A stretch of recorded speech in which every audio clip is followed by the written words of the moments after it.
Good morning. Yes, it's the leap day, 29th of February 2020. And I don't care if only a couple people see this, because I've been doing quite a bit of research on Corvid-19 and coronavirus and everything like that. And a lot of people have said to me, actually, when we've been discussing it, well, what's all the fuss about? Only 1% of people die, and that's what normally happens with flu. Yes. If you get, with this COVID virus, if you get really good medical care, only 1% will die. Okay, that's under good medical care, and that's usually people with pre-existing conditions that make them vulnerable to it. But without good medical care, it's that figure, the death rate could go as high as 10%, which is really quite high. And the thing about the COVID-19 or coronavirus, it's quite transmissible. An average flu bug is the RO figure is how many. So when you catch it, how many people you give it to, right? Okay. The average flu bug, which goes round just like a dose of Epsom salts, is about R 1.3, 1.4. Okay, so for every one person that gets it, the RO figure, 1.3, you pass it on to 1.3 or 1.4 other people on average. Whereas this COVID thing it's nearer 2. It's sort of like round about 2. So for every one person, they will give it to another 2 people, who will give it to another 2 people, another 2 people. So that is exponential. That's an exponential thing, and so it travels very, very quickly. And if you, and what the reason why they want to sort of really, really react very quickly to this is because they don't want to be swamped. Because without good medical care, a lot more people will die. A lot more people will, become very, very ill and die. And so that's the reason why they're shutting it down. Everybody's saying, what's going on in China and everything like that. Now, China has done really, really, really well with this. They've really put some draconian measures down, and they've sort of stopped this becoming. Well, they've had an epidemic, but they've really cut the epidemic short in its track by shutting everything down and shutting everybody down. And the Chinese are very, very. They're good. They're funny, different people to us. They are different. There are racial differences between people, and Chinese people are far more obedient than us.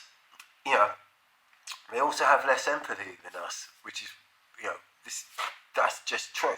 It's nothing, and no judgment or anything like that. They're slightly less empathic than us, and that's why they can have all these sort of weird things about eating chickens alive and all that lot. It's just slightly weirder. But they're more obedient, and so they've sort of stayed in. They've let the thing. And China will be back in about a month, I think. They're going to have to keep an eye on it, because if it's the rest of the world, this virus is going to go round the world now. And the virus is in England now. It's in England and in Wales, and it's in the UK, but it's in England now because there has been a couple of cases yesterday that were people that were infected, case 2020 and 21, who had nothing to do with anybody who travelled to Italy or abroad, but they must have caught it from person to person within this country. Now, reading between the lines on person number 20, I think they commuted to London on the train. And I don't know if you've ever been on one of those morning commutes up to the City of London on the train, the commuter trains. They are packed like sardines. So if that person was on the train, then, well, look out London. Now, basically, If you want to get some really up-to-date and really good information about it, there's a Dr. John Cummins on YouTube. He's really good. He's really matter-of-fact. And you can listen to a few of his older ones, like for the thing. But he does an update every day, and it's very, very good. It's very, very well worth listening to.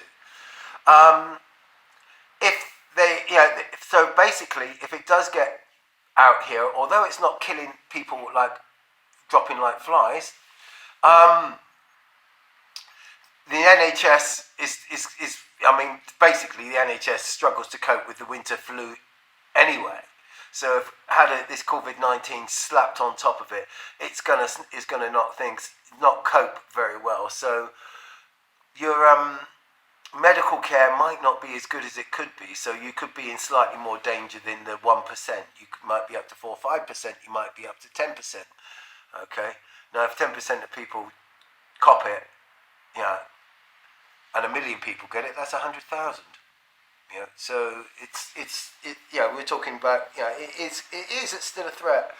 Now, if I have actually gone out and filled my freezer up, I have got some bits and pieces, just in case we're shut down, and I didn't go to the Extinction Rebellion thing yesterday, because A, it was pissing down, and B, I just didn't think, thinking, well, if that's a perfect place for this disease to incubate and get spread. Yeah, same thing, football matches, I'm not going to football matches, I'm not doing anything like that for the time being, because I think, although I'm a fairly fatalistic person, I don't think, trust in Allah, but always tie your fucking camel up, okay? Anyway, the one good thing that Dr. John is, bit of information that he's passed out. He said, like, if you do get it, or if you do get a cold or flu, he said, paracetamol is probably the worst thing you can take. And I did, and we're giving, take these, Lemsips and all this lot, like, and everything like that, with all paracetamol and aspirins and Anodin extras and everything like that. He said, because what they do is they make you feel better by reducing your temperature, and your temperature is raised by your immune system. The thalamus thing raises up your immune system to fight the infection.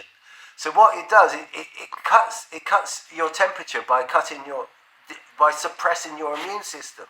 So whilst your immune system is suppressed and you feel slightly better, the virus that you're being attacked with is having a field day. So it's probably better to grin and bear it and drink lots of water and avoid the painkillers. Something I didn't know. So it just seemed to me that we're fed a crock of bullshit from all these pharmaceutical companies, who are selling us cures for the colds and the flus and the viruses, Yes. Don't have paracetamol. As difficult that might be. It does make it worse, and it makes the illness last longer. Anyway, keep your hands washed. Don't go snogging people you don't know. And good luck. I'll see you on the other side. Cheers.